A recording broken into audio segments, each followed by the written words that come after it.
Hi, and welcome to day 2 of the MDF 2020 virtual conference. My name is Dr. Tanya Stevenson, and I'm the CEO of MDF. I hope you enjoyed yesterday's sessions, and for those of you just joining us today, welcome. We have a fantastic day ahead. In just a minute, we will hear from our MDF Founding Executive Director with a special presentation of the Kayla Vittek Memorial Award. Following that will be DM community member Rob Besecker sharing with us his inspirational journey living with this disease and never giving up on his goals. Yesterday, we learned a lot about the tremendous impact and growth the foundation has made over the last 14 years.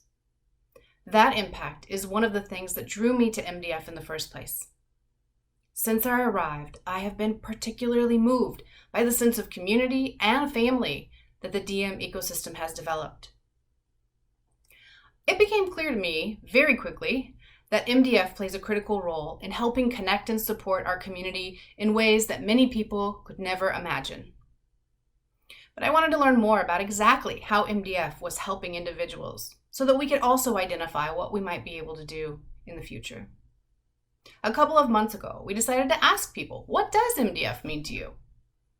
Their responses and passion help illustrate why I look forward to going to work every day. Here's what they said. My name is Ted Salwin. I am a co-facilitator for the Indianapolis Support Group.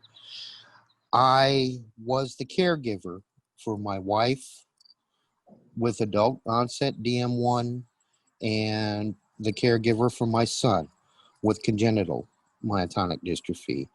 And for most of their lives, I never knew there was anybody else with this disease that didn't live in my house. And after my wife passed and I found the foundation, I was incredibly shocked to find community and find support and research and toolkits and resources that I wish I knew existed then.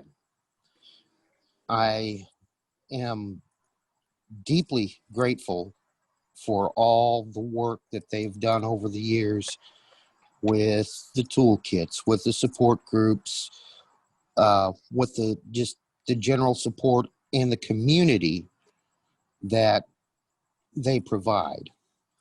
As far as my dream, next year when we have the in-person conference, they announce a cure and this disease can go away. That is my deepest dream. Thank you. My daughter was diagnosed in 2007, and as per my modus operandi, I went researching from that point on, and I was very disappointed that NDA had spent so little money on myotonic dystrophy. And of course, I thought we were being slighted. But as I got to know Shannon and some of the people that formed MDF, I realized the issue was we didn't have enough scientists working on the problem, and we didn't have a complete understanding of myotonic dystrophy. And that has been MDF's mission, and they've done a great job with it. MDF has produced a number of guidelines since that have started to flesh that out. The first meeting I went to in 2008, we had 3 to 5 scientists there, no drug companies, no prospect of a drug. And nowadays we have 3 to 500 people working on it, and that doesn't even count the auxiliary scientists that are feeding in information that's also being summarized. So MDF has grown that, just like my concerns over myotonic dystrophy have grown with my daughter's age. I thought of an analogy, and since I'm speaking to California, and so this wave that hit me in 2007 was like a good groundswell well offshore. And I've been able to keep my surfboard just on the leading side of that wave. And through the MDF effort and my own research, I've been able to stay on the front side of that wave, and it hasn't yet started to curl and break on me. I feel like I've got just enough speed and just enough head start on it that I can manage this wave and ride it all the way to shore. And that's what MDF has done for me. The Myotonic Dystrophy Foundation to me has been a source of incredible connection. 6 years ago, my son was diagnosed with DM1, and I went to my first conference. I met supportive, wonderful, loving, caring people, and a lot of scientists as well. It gave me hope. Myotonic Dystrophy Foundation also is phenomenal with respect to resources. How to gain the Social Security disability for your family, how to write an IEP for your child, and most importantly, an entire resource to take to your doctor so they can really understand the disease, which was really, really helpful during the pandemic to me when my son was in the hospital for a bowel obstruction.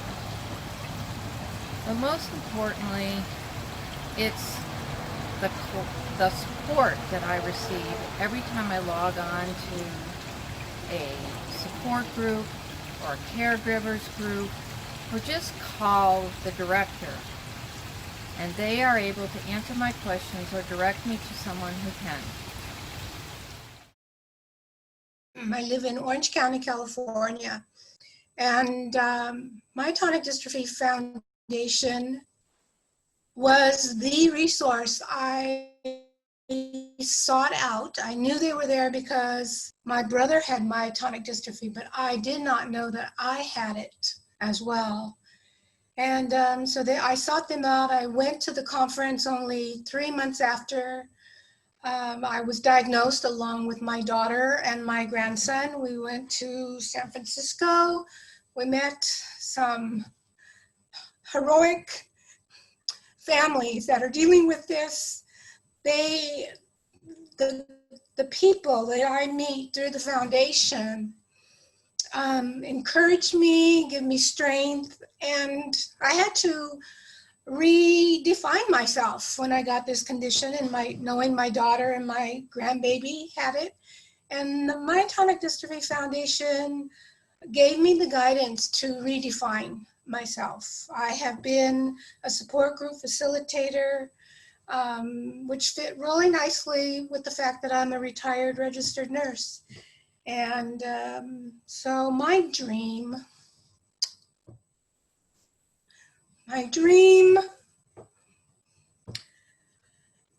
is that is for a cure, of course, but even for medication that would help some of these crippling symptoms that our children have. I would be that would meet my dream. Thank you. Hi, my name is Lisa. I work for a pharmaceutical company that is developing a drug to treat myotonic dystrophy. I also had the great privilege of working at the Myotonic Dystrophy Foundation a few years ago. So I know firsthand the great work that the foundation is doing to support this community and to drive for new therapies. To me, MDF represents the glue and the bond that connects all of us together and allows us to collaborate effectively. Patients, families, friends, DM1 researchers, other patient advocacy groups, pharmaceutical companies, and regulators. MDF helps pull all of us together so that we can work effectively. It is through our combined efforts that we will be most powerful. I can tell you as a member of the pharmaceutical industry that it is almost impossible to develop a drug for a rare disease without the support and help from patient advocacy groups such as MDF. MDF also provides funding for DM1 researchers to continue the innovation. It is with continued innovation that we will eventually find a cure for this disease. So go MDF. Basically what it means to me is a bridge, right? I feel like as a researcher, a lot of times we can be a little bit cut off from the community. And the work that I do I hope to one day directly impact patients with myotonic dystrophy. And so I really see the MDF as a bridge between research and the community, and being able to share the work that we're doing and, let patients know that we're working really hard. We really are. And we hope that this, pays off.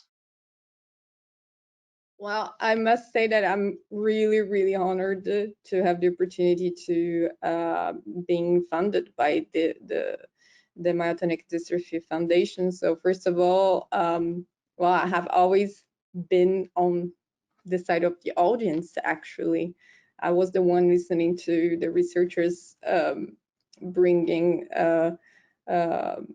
what they had as the last updates for the research for myotonic dystrophy. So I do have cases of myotonic dystrophy type 1 in my family. And this is like just amazing that I have finally got to a point in which I can have this dual role, in which I am the part of the family, and I am also the scientist working on basically seeking for therapies, potential therapies for DM1. So this is really, really an award for me, a real award for me. In 2014, one of the many MDF distinguished research clinicians came to my rescue when my son was urgently admitted in a Florida hospital with pseudo-bowel obstruction. Hospital physicians in Florida had no knowledge of myotonic dystrophy, nor how to treat this symptom. In desperation, I turned to Dr. John Day for help. My son and I had met him several times at MDF conferences. Dr. Day was a godsend to us. He contacted Dr. T. Ashizawa in Florida, who immediately called me and provided instructions to relay to hospital physicians. After a week in hospital, my son was discharged and returned home to Canada safely. I often wonder what would have happened if MDF was not there for me. Throughout the years, MDF has developed numerous and important care guidelines to address this absence of knowledge, and I have done my best to distribute them in Canada. My dream, like many others, is for researchers to find a cure soon. Thank you.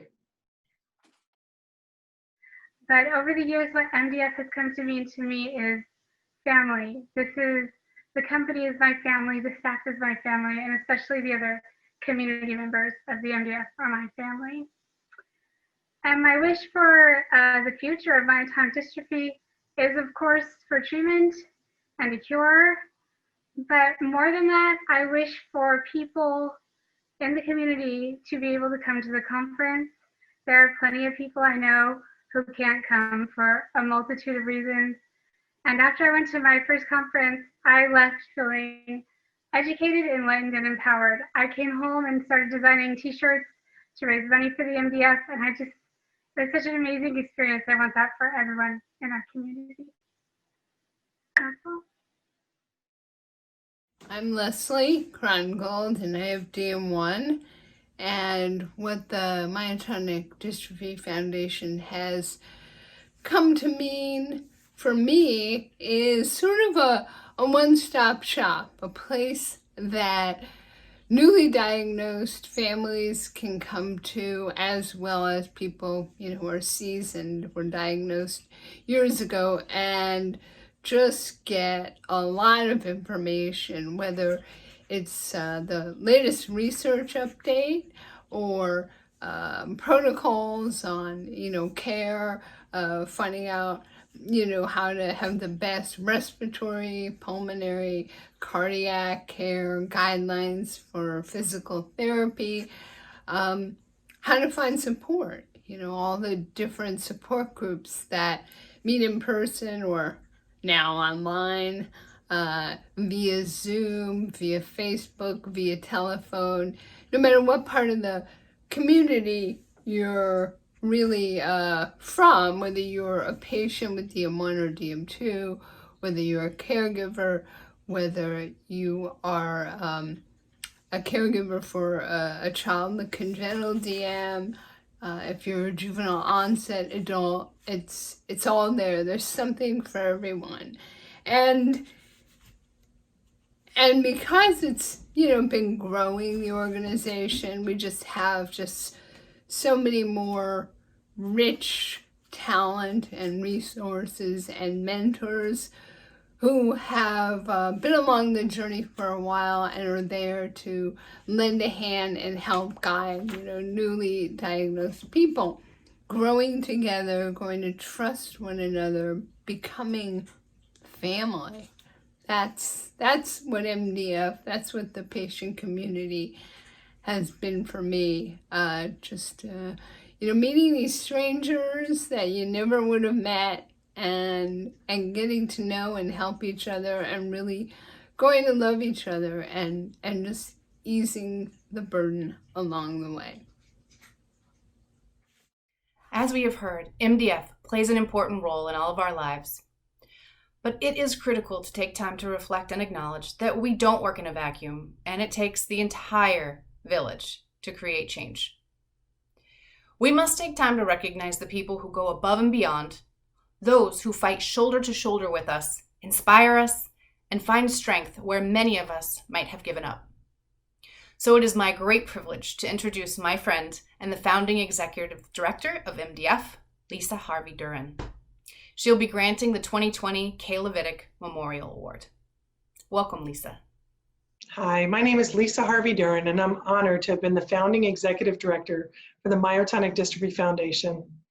My daughter, Kayla Michelle Vittek, was born in July of 2005, 8 weeks early and fighting for her life. That's the day that I became her advocate and later a staunch advocate for the community of families. She was diagnosed with severe congenital myotonic dystrophy with over 2,500 CTG repeats. She struggled just to breathe and eat in her early years.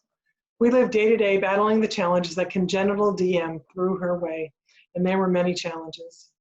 When Kayla was 3 days old, I started blogging about her journey and began finding other families living with DM. It was shocking how little medical information was available to families at that time. Kayla was my motivation in joining in on the efforts to help create the MDF. Together, we helped families to connect and build this amazing community we have today. My sweet and beautiful and funny girl has taught me so much about life and is still teaching me today. I called Kayla my can-do girl. She never set out to be a DM warrior. She never stopped and said, what limits am I going to break today? Kayla just did it. She showed us what happens if you just give somebody a chance. Just by the virtue of who she was, she challenged the narrow-minded notions about disability, human value, inclusion, and acceptance. Because she was constantly pushing the boundaries of possibility. She dismantled preconceived ideas about ability, often even surprising the experts. In Kayla's short journey, she made a huge impact. Her story was told on our local MDA telethon for 3 years, starting when she was 1. By the time she was 4, we shared her story on the national MDA telethon, where she helped millions of families to understand the challenges that myotonic dystrophy creates in a family. Kayla's story continued to be told by numerous media outlets over the years. When she was 8, we were invited to Washington, D.C. to testify at a congressional hearing for the renewal of the MD Care Act, which unanimously passed. Kayla also participated with our family for 6 years for the Stanford Medical School Roadshow. We were invited to help teach the new Stanford medical students their first week of medical school about myotonic dystrophy, as well as about compassion and empathy for patients. We've continued this program for the past 2 years, sadly without Kayla. Kayla's life was unexpectedly cut short on April 9th, 2019 at the age of 13 years and 8 months by heart complications related to DM. Kayla participated in research studies on congenital myotonic dystrophy for many years, but she gave the ultimate gift to this community by donating her body to DM researchers who will continue to learn and eventually treat and cure this disorder. To learn more about Kayla's journey, go to cureforkayla.com. Today, I'm here to present the second annual Myotonic Dystrophy Foundation's Kayla Vittek Memorial Award for Outstanding Community Advocate. This award was created to honor Kayla's lifetime of advocacy and to honor advocates in this community. I'm happy to announce this year's winner, someone I met early on in our journey on the first DM Yahoo chat support group, a good friend, and many of you have gotten to know her over the years, Suzette and Eisen. Suzette has been involved with the MDF since its inception. She's a mother and a grandmother of 5, a registered nurse, a caregiver, an MDF support co-facilitator for Indiana, and regularly talks with people in the DM community seeking resources and knowledge. Suzette believes in the power of research and has been a staunch advocate for the DM community as a myotonic dystrophy consumer advocate grant reviewer for the congressionally directed peer review medical research program. Suzette volunteers time to review the grant applications because she believes it is important the myotonic dystrophy perspective is represented and considered in this process. Congratulations, Suzette, and thank you for all of your efforts over the years in representing this incredible community. Thanks. I am truly grateful to be honored with the second annual Kayla Vittek Memorial Award for Outstanding Community Advocate. Thank you most sincerely to Kayla's family, the Myotonic Dystrophy Foundation, and our community for thinking of me. Last year's first honoree, Tim Halen, said, "Every day, someone has to overcome an obstacle. But think of those like Kayla Vidic who spent their whole life doing this and succeeding. I know she is missed, but she continues to give me the motivation to carry on." Meeting Kayla and her family impacted my life tremendously. My son and I received his diagnosis of myotonic muscular dystrophy in 2004. And I had been trying to advocate all alone for him while searching the world for information, direction, and hope. I made trips to Washington, D.C. alone, tried to learn from other muscular dystrophy groups and neuromuscular physicians, and online I could only find obituaries and some very vague information. Myotonic dystrophy is a chronic, progressive, multi-systemic disease with no cure.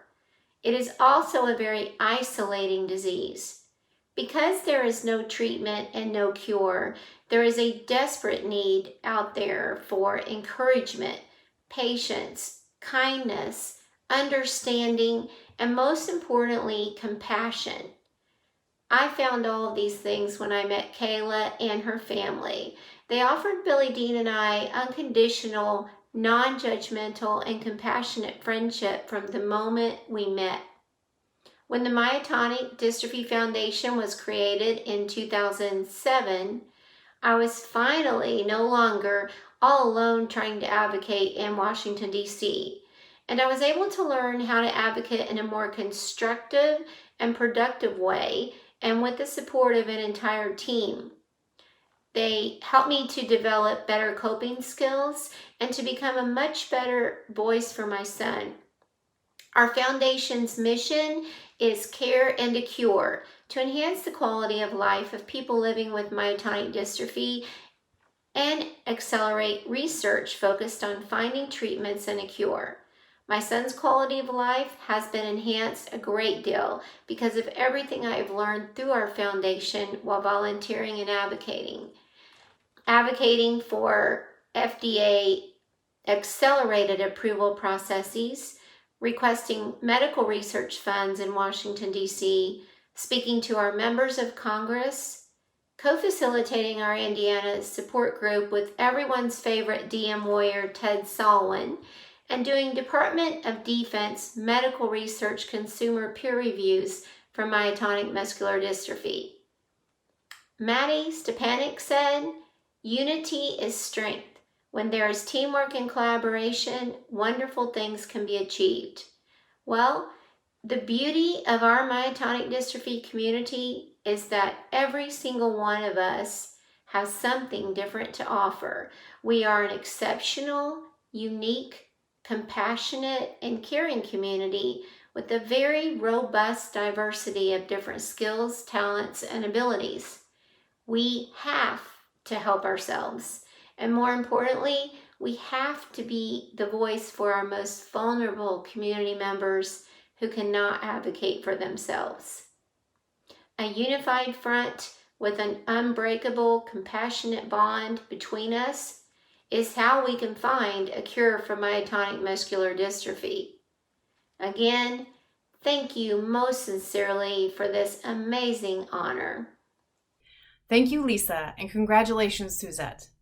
So well deserved, and we are grateful for all of your ongoing advocacy for the DM community. It is now my pleasure to introduce Mr. Rob Besecker, DM2 community member, DM advocate, and Illinois support group facilitator. I first met Rob a few months ago and recently finished reading his unbelievable book. It is an incredible journey that he has had in his short life, and sometimes unimaginable how he has never given up on his dreams. We are fortunate to have him here with us today to share his story in his own words. Welcome, Rob. Hello, everybody. Thanks for inviting me. Tanya, thank you so much for the amazing introduction. I really appreciate it. And thank you, everybody within the MDF, for putting all the work together and getting this conference underway. Obviously, there's a lot of challenges going on in the world right now, and a lot of people who had conferences this year just went ahead and canceled them. So the fact that the MDF was able to move forward and put on the conference in a virtual format, such an amazing job, and thank you so much for that. Hopefully, as a result of this, some people who wouldn't have been able to join us in San Diego are able to join us virtually and participate in the conference. So welcome to all of you. It's definitely a lot different watching all these presentations on the computer and from the comfort of our own home than being there in person. And I'm going to do my best to try to not sit here and wonder who is and who is not wearing pants during this. But nonetheless, I digress a little bit. And so I appreciate having the ability to share my story. And along with sharing my story, I'm going to go ahead and share my screen because then sometimes it's a lot easier to see the pictures and follow along with the presentation. So as Tanya mentioned, my name is Rob Besecker. I live in Chicago. I was diagnosed with DM2 back in 2006. And, you know, as a result of that, I was diagnosed with DM2 in 2006. My father was misdiagnosed with a different kind of muscular dystrophy the year prior to me in 2005. But since my diagnosis, we suspect that my brother had it. We suspect that my grandfather had it. I've had 2 aunts get diagnosed with it, and I also have a cousin who's gotten diagnosed. So myotonic dystrophy has had a tremendous impact on both myself as well as my family. And so the screen that you see now, Ever Strong, Reaching New Heights with Chronic Illness, it's a book that I wrote and published back in 2017. And the nature of the book is that we all go through obstacles and challenges in our respective lives, but we all have the ability to continue to pursue our goals and our dreams and ambitions. And that's essentially what my talk is all about. Now, I've seen a lot of different speakers talk through the years, and most of them start off the presentation with some kind of special talent or special skill that they have. So I was trying to think, what special talent or skill do I have that I can appropriately share with all of you? And I couldn't come up with anything. So I ended up on something really, really simple. And I realized that you all have the same special skill and the same special talent that I have. And that's the ability to show up. And as Woody Allen once said, 80% of success is showing up. We all have an individual and unique path that we took. And we all have different roads that led us up to this point, to this conference right here and right now. So whether or not you're a diagnosed member of the DM community, whether it be DM1, DM2, or congenital, or whether or not you're a caregiver or supporter of somebody who has it, or whether or not you're a physician or a researcher, we are all part of a very special family right now. And for those of you, I want to welcome. And so I, in particular, have been coming to the conference ever since I learned about the MDF in 2014. So this is my 7th year. But for anybody who is attending the conference for the first time this year, seriously welcome. And it is such a wealth of information and knowledge over the course of these 2 days. And we are truly blessed. We've got some of the best researchers and clinicians in the entire world that are participating. And then the knowledge and experience amongst our peers is just absolutely fabulous. And I got to tell you, one of the things that I absolutely loved the first year of participating in the conference was being able to have a conversation with people, and I could use terms and letters like DM or MD, and they understood that I was not talking about MS, which I'm sure some of you can relate to. So I absolutely love the people that attend this conference, and hopefully, if this is your first time, you'll come back and you'll meet us in person next year. And there's a lot of information you get over the course of the 2 years, or 2 days, but please try not to feel overwhelmed, because the most important thing is just the people that you're going to meet over the course of these 2 days. So again, thanks for coming. Now, over the course of COVID, over the course of the last 6 months, I have done my absolute best to try to stay busy and continue hiking with my dog and doing different things and staying active. But by the same token, I think we can all relate that there's been plenty of downtime to try to catch up on senseless TV shows. So 3 of my favorites, being from the Chicagoland area, are Chicago Med, Chicago Fire, and Chicago PD. And I always try to watch these shows and relate them to my life in some way. So I was watching an episode of Chicago Med once, and within the first couple of minutes of the show, there was something that really jumped out at me. So there was an 11-year-old girl in the ER, and the physician took the patient's family out into the hallway and was having a conversation with them. And she started off with saying, "We are going to do everything we can for your daughter." And it got me thinking, as opposed to what? And then she went on with the conversation and she said, "We are going to give your daughter the best possible care." And again, it got me thinking, as opposed to what? Are you ever going to do half of what you can? Or are you ever going to give the daughter average possible care? And the fact is, the physicians don't talk like that. We don't talk like that. So what does that mean? We shouldn't live like that. So how do I incorporate that into my life? I am going to do everything I can to live my life the best I can, to pursue all my goals and to pursue all my dreams. And that's what this talk is essentially all about. So my journey began back in 2000. I was 25 years old. I was diagnosed with atrial fibrillation.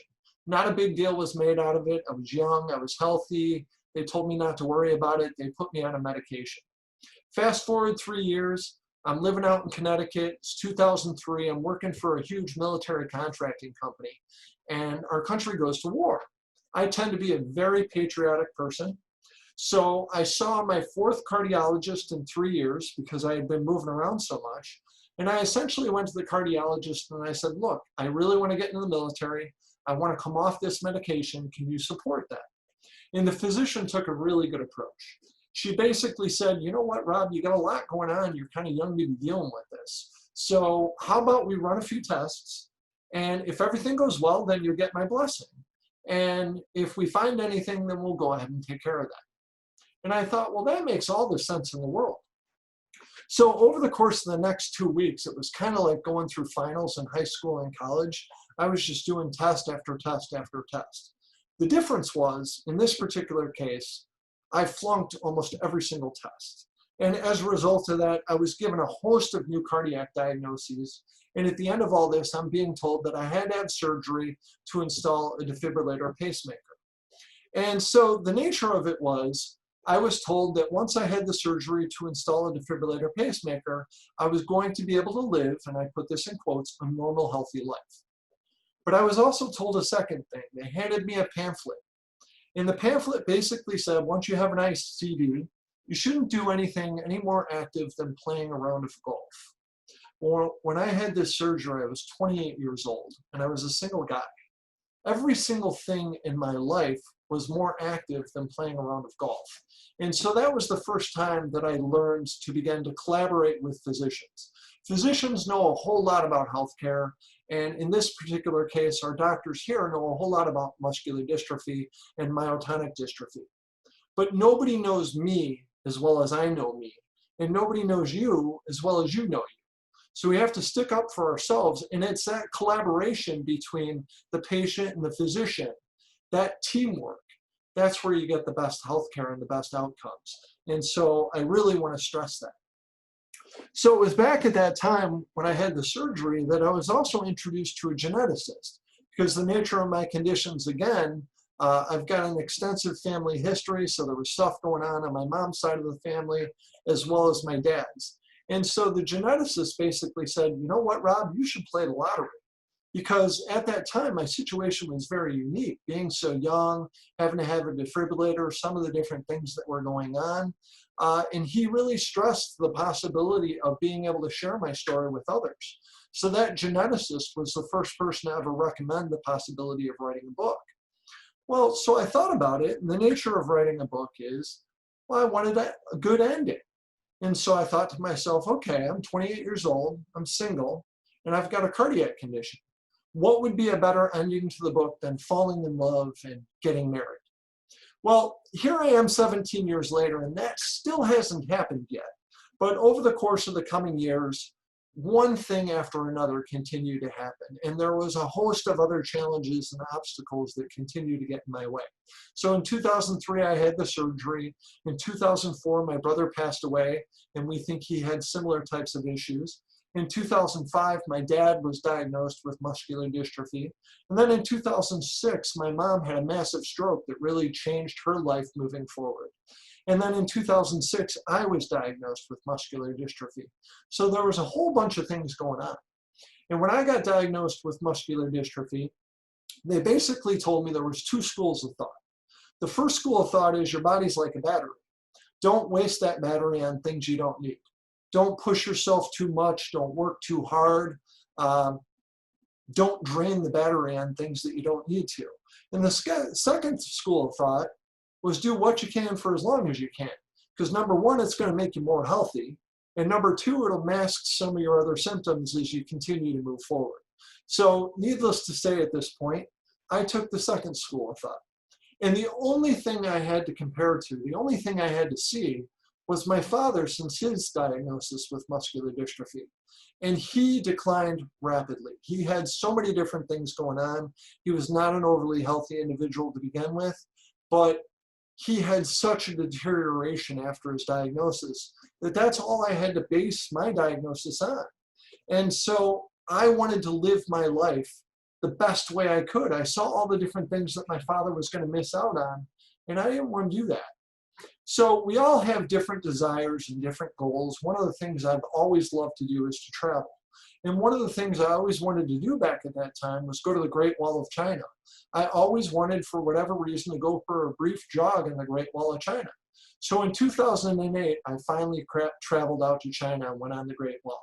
And then moving forward in 2010, the picture to the right, I'm in the middle of that picture. And if you're looking at the picture to the left is Peter Hillary. And so Peter Hillary is an extensive adventurist and a huge mountaineer, but his father is Sir Edmund Hillary. And Sir Edmund Hillary was the first person to ever summit Mount Everest back in 1953. So it was during this chance encounter with Peter Hillary that I learned a little bit more about Everest. I had always known that Mount Everest was the tallest mountain in the world, but I didn't really know exactly where it was located, nestled between India and China in this little country in Nepal. And I didn't know a whole lot about it. So it was an absolute blessing to be able to talk with Peter Hillary and learn a little bit more about Everest. Now, I had continued to have certain cardiac issues, problems with the arrhythmia of my heart leading up to that point. So I had agreed with my doctors that once I got back, I was going to have an ablation procedure. So the nature of an ablation, the nature of atrial fibrillation, atrial flutter, which was one of my many heart conditions, was your heart just beats sporadically and a little unorthodox. So think of it like a band playing, and a band is playing in a nice steady rhythm, and everybody is on the same beat, on the same wavelength. That's how your heart's supposed to function. So the nature of atrial fibrillation or atrial flutter is you've got the band beating in their nice normal rhythm, but then you've got this idiot off to the side or somebody in the crowd who just keeps banging a gong every now and then, and it totally disturbs the rhythm. And so the nature of an ablation is you go in and you cauterize the parts of your heart that are not beating properly. Or in my example, you go in and you take the people who are beating the gong and you remove them or you kick them out of the equation. So that's the nature of an ablation. And they had prepared me for the possibility that in a lot of cases, ablations don't work and they don't correct the issue. But what I wasn't prepared for was the possibility that it could make my situation a whole lot worse. So fast forward to the end of that year, there was a host of different problems that took place. I came out of the surgery, everybody told me I did well. I went home, I had a couple of days to recuperate, and then I was actually going to return to work the following Monday. But the evening before that, I had gone to bed, and like many of you, I have sleep problems. I'm often exhausted during the day, and at night, sometimes it's really hard for me to get to and fall asleep. And so anyway, it was about 2 o'clock in the morning, and I was trying to go to bed. And all of a sudden, my heart rate just went crazy and out of control. And I found out later that my heart rate had gone up to between 250 and 260 beats a minute. And as a result, my defibrillator fired. And so to make my situation a little more unique, my defibrillator broke and it continued to fire, which was a horribly torturous experience. So over the course of 2011, just to put it in a nutshell, I had 20 ICD shocks. I had 7 ER visits, 6 ambulance rides, 5 different surgeries, 5 calls to 911, and just to throw a little icing on the cake, I had a collapsed lung. It was a horrible year, and by far and away, I say it is the most difficult thing I've ever been through in my life. And so as a result of all that, a lot of people, a lot of physicians began to question my survival. And everybody doubted my recovery. Nobody expected me to get back to where I was. And so a lot of people ask me now, how did you deal with that? And so my response to that is very simple. What other choice did I have? We all go through these obstacles and challenges in our day-to-day life, and I like to call them detours because they, when one path closes, another path opens up. So in a certain sense, it's an opportunity as well. And we all have the ability to try to focus on the positive or to dwell upon the negative. And so it's always been my mentality to try to stay positive and continue to move forward. So, there's a lot of different examples of moving forward. But one of my favorite examples was through a pastor at my church one time. He was talking about the human body, and the human body is really, really amazing. And so when you look at the human body, everything on the human body is facing forwards. So you've got your eyes, your nose, your mouth, your ears, even your shoulders, your hands, your feet, everything on the human body is pointing forwards. There's only one thing on the human body that's facing backwards, and that is to say that that's the stuff you're supposed to leave behind. Don't dwell on it. Don't focus on it. And, I'm not a firm believer in the statement of you only get what you can handle. But by the same token, I'm going to turn around and tell you, you can handle whatever you get. And it's important during these difficult times to try to reach out to others for support. Because you know what? Sometimes the people you really thought were going to support you along the way aren't there for you. And sometimes you get the best and most needed help from the people that you least expected it. So again, the people you're meeting at this conference, the people you're getting to know, focus on those relationships because they're really important. So in 2012, I made an absolutely amazing recovery. And all my doctors started to tell me once again, I should be able to live a normal, healthy life. I started going back into training. I was doing all kinds of good stuff and I was feeling great. And it just so happened in the middle of 2012, my sister and I, who we both work in the healthcare industry, we were invited to do a hiking expedition to the base camp of Mount Everest. And I thought, okay, this is perfect timing. In 2010, I meet Peter Hillary. In 2011, I go through all these surgeries. Now in 2012, I'm being given the opportunity to go do a hiking expedition to Mount Everest. So I went to my doctors and I said, hey, what do you think of this? Now, after everything I went through in 2011, can you imagine what they said? They thought I was absolutely nuts. They went so far as to tell me I was crazy for even thinking about pursuing that. But I don't like to be called crazy, and I don't like to be told no, so I wanted to understand why. If I should be able to live a normal, healthy life, then to me this is normal and healthy. I want to be able to pursue this, and I want to know why I can't. And so again, that collaboration with physicians began. And I made an agreement with them. And the agreement was basically, you know what, I need to get through 2 years with no problems and no additional surgeries, which nobody really expected would happen. And then the second thing was I had to do some pretty significant training, especially altitude training. Now, the training in and of itself I was already doing. I had started doing TRX. I had started doing, I had hired a personal trainer at the gym. I was doing all kinds of different things. So I was in really, really good shape. But the nature of, training at altitude is anybody, it doesn't matter how good a shape you're in, anybody can suffer altitude sickness. So especially when you have a heart disease or when you have muscular dystrophy, your body and your muscles crave the oxygen. So to go high in altitude to an oxygen depleted environment, you really don't know how your body's going to react. And so that was the nature of doing some of the training at altitude. So I love to travel. I love to do different things. So I took a trip out to Vancouver, Canada, and I did a hike up Grouse Grind. So that went up to about 3,000 feet. And then I went to Washington State and I did a hike up to Mount St. Helens. That was about 5,000 feet. And then also in Washington State, I went to Mount Rainier and I did a hike there, and that went up to about 7,000 or 8,000 feet. And then finally, I was ready to go to Alma, Colorado. And so the nature of Alma, Colorado, it's a rinky-dink little town in the middle of Colorado, but it's got the highest municipality in the United States. So what does that mean? It means it's the highest altitude for the post office anywhere in the US. So now the nature of altitude is anybody can drive up to altitude. Anybody can drive up to 10,000 or 12,000 feet, kind of hike around for a little bit, deal with some of the symptoms, deal with some of the headaches, get back in your car and drive down. But the nature of being out at Mount Everest is you're not going to be able to do that. You're going to be at this extreme altitude for an extended period of time. So how's your body going to react? So that's why Alma was important.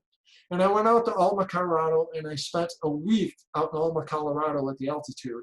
And again, I didn't have any problems. So I got back to Chicago and I met up with my physicians and I'm like, okay, can I go? And they basically said, you know what, Rob, it's going to be dangerous and we really don't want you to go. But you've done everything we've asked you to do and you look great. So you have our blessing, stay safe and have a wonderful trip. So guess what I did next? I took a trip out to Mount Everest in Nepal. And so the nature of Everest, everybody, including myself, thinks that if you're going to do a hiking expedition to the base camp of Mount Everest, you're just going to start at the base of the mountain and you're going to work your way up. But that's not exactly how it works. So if you look at the 14 tallest peaks in the world, 8 of them are in the Himalayan mountains, with obviously Mount Everest being the tallest. So I'm from Chicago, so link that back to Chicago. So in Chicago, we have the Sears Tower, the Willis Tower. And the nature of that is from a distance, everybody can see the Willis Tower. And from a distance, everybody can see Mount Everest. But when you get into the mountains or when you get into the city of Chicago, all the other buildings or in Mount Everest, all the other mountains are kind of getting in the way. You can't really see it. So the nature of the trip wasn't just starting at the bottom and working your way up one big hill. It was weaving in and out of all these different mountains. So we started off at the bottom of the screen in Lukla, and we stopped at all these other red highlighted circles all the way up to base camp at the top. And so the nature of the trip, it's about a 40-mile journey. And you go from 9,300 feet up to base camp is 17,600 feet. But the highest part of the trip is at Kalapatara at 18,500 feet. So the nature of doing a hiking expedition is you want to hike high and then you want to sleep low. You want to give yourself these acclimatization days at altitude. So when you see Everest View, when you see Shang Hill, and then you see Kalapatar, those are the days that we went high in altitude, and then the next day we slept at a little bit of a lower altitude. And so the nature of the beach is it takes the average person anywhere between 8 and 10 days to do this hike. We gave myself a little bit of extra time because we didn't know how my body was going to respond. And we also carried an oxygen canister with us just in case there were any potential problems. Did I mention to you guys that I have a huge fear of heights? I am absolutely terrified of heights, which as far as climbing the mountain is not the biggest deal in the world because it's like a glorified hiking expedition. But when you're going over some of these bridges that are in a third world country and not exactly built to last, a lot of the bridges sway with the wind, and that was quite a scary and unique experience for me. But it was an absolute blast. Now, I like to pause right here because so oftentimes we are so focused on our goals. We are so focused on the agenda that we set out that a lot of times we lose sight of the journey. So during this trip, a lot of people were making fun of me because every time I saw this rock out in the middle of nowhere, I would just go sit on the rock and kind of meditate and look at the surroundings and really appreciate where I was and what I was doing. So it's really important as we go through this journey with muscular dystrophy or the people that we're associated with, not to lose sight of the journey itself and not focus too much on the actual goals. So moving forward, it was April 20th of 2015 that I finally made it to Everest Base Camp. And again, I mentioned it's hard to see Everest a lot of times as you're weaving in and out of the mountains. So the picture on the left, if you look at it, you see a couple of different mountains. Mount Everest is actually the dark mountain standing tall all the way in the very back. So that was one of the few times that we can actually see Mount Everest during our expedition. And the picture to the right, I made it to base camp on April 20th of 2015, and it was absolutely wonderful, but it was also a difficult time. So everybody was so worried about my succumbing to altitude sickness that nobody really thought about my sister who had done the hiking expedition before and was perfectly fine. But my sister suffered altitude sickness and she had to be medically evacuated from the mountain. She ended up being fine, but she wasn't able to finish this trip with me. And one of the important aspects of this trip, once I made it to my goal, once I made it to my destination, I wanted to be able to give somebody a hug who knew what I had accomplished, who knew what all I had been through. And I was terrified by the fact that I wasn't going to have that because my sister wasn't there. But again, people pop in and out of our lives for different reasons.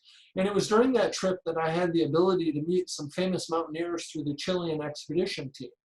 And so, as a result of running into them so much, they had learned a little bit more about my story and I had learned about what they were doing. And when I finally got to Everest Base Camp, this famous Chilean explorer got up and gave me the biggest man hug I've ever had in my life. And it was absolutely awesome. It was so special. It was something I'll never forget. So now the nature of making it to base camp, is the trip over? No, I'm actually only halfway there. So we also had to hike the 40 miles back. But the 40 miles back, it's not the same because you don't have to acclimate anymore, so you can actually do it twice as fast.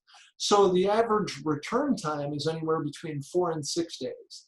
And we ended up making it back to the mountain town of Lukla 4 days later. Now it's just as dangerous, you gotta be just as careful, but again, without the acclimatization days, you can do it twice as fast. So I made it back to Lukla on April 24th of 2015. Does anybody remember what happened on April 25th of 2015? On April 25th, 2015, there was a 7.8 magnitude earthquake that decimated the country in Nepal. And I was right smack dab in the middle of the mountains when this happened. There was over 9,000 people that died, and there were hundreds of thousands of people who were injured and lost their homes and their livelihood. It was one of the worst things I've ever seen. Professionally, I work in the field of hospice, so I see a lot of death and I see a lot of dying. But by the same token, to be in the middle of this experience during the earthquake and see people get crushed by debris and falling buildings, it was by far and away one of the most difficult things I've ever seen. And as a result, I was medically evacuated out of the mountains and brought back to Kathmandu to reunite with my sister and make sure I was safe. And as a result of that, I was one of the first people to get evacuated from the mountains and make it back to Kathmandu. And as a result, there was also all kinds of news stations that had come out there to do reports on the earthquake. So just by happenstance, because I was one of the first people out of the mountains, I was asked to do an interview for the New York Times. So I did an interview with the New York Times. And so the nature of going through an experience like this, going through the earthquake, we all know from our own emergent situations in our lives, one of the first things we want to do is we want to return back to a sense of normalcy. So the people in Nepal wanted to get everybody who was not from Nepal out of there as quickly as possible. So within the week, I was on a flight headed back to the US. And so the nature of participating in this interview with the New York Times is every single news station in Chicago wanted to hear from me when I got back. So I was all over the Chicago local news when I returned to Chicago. And I was famous for like 3 days. And so this particular picture is with a guy named Eddie Aruza, and he did a television show called Chicago Tonight. And that was my last interview once I made it back to the Chicagoland area. So again, I share that with you because it's all about the people you meet in your journey that makes the journey so special.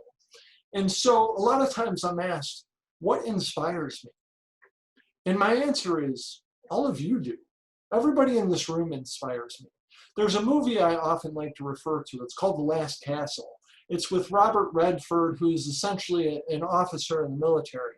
And he's having a conversation with a guy one time. And so the guy was talking to Robert Redford about how inspiring he was and how he helped his dad through this trying circumstance where they were both prisoners of war.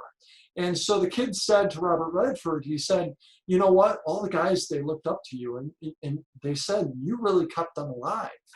And Robert Redford basically said, you know what, I don't know what they were looking at. Every day when they brought me in to torture me and talk to me, I felt like giving up. It was listening to all the guys in the other room. It was holding on to them. That's what kept me alive. So again, what inspires me? You all do. This is an amazing group of people, and I absolutely love everybody that's involved in this. And together as a family, one day we will get through this. So I share this slide, and I want to ask, what's the first thing that everybody notices in this? Is it all the different diagnoses that I've been given through the years? Is it the fact that they're all in alphabetical order because I'm kind of a dork? Because the fact of the matter is, all these different things on this screen, that's not what defines me. That's not what defines us. What defines us is not the obstacles that we face in our journey, but it's how we respond and how we react to them. So that's why I put up Serenity's prayer. May God grant me the serenity to accept the things that I cannot change, the courage to change the things that I can, and the wisdom to know the difference. We all have unique and different challenges, and we all have unique and different goals. And I challenge everybody to make whatever modifications we need to make, to work with your physicians and continue to pursue your goals and your dreams and ambitions. And that's what EverStrong is all about. So I put out my contact information. Anybody who has any questions or anybody who just wants to reach out to me and say hello and chit chat, I really want to encourage you to be able to do that. Now I'm going to stop sharing my screen because I actually want to say hello and goodbye to everybody again. It really is a pleasure to get to know you. I enjoyed meeting everybody yesterday. I'm going to enjoy meeting everybody again today. I've got an exhibition booth during the conference, so please feel free to come and visit me there. But also just please feel free to reach out to me anytime. And I want you to enjoy the rest of the conference. And God willing, hopefully I'll see you all in San Diego next year. So thanks again. Have a wonderful day and take care. Bye-bye.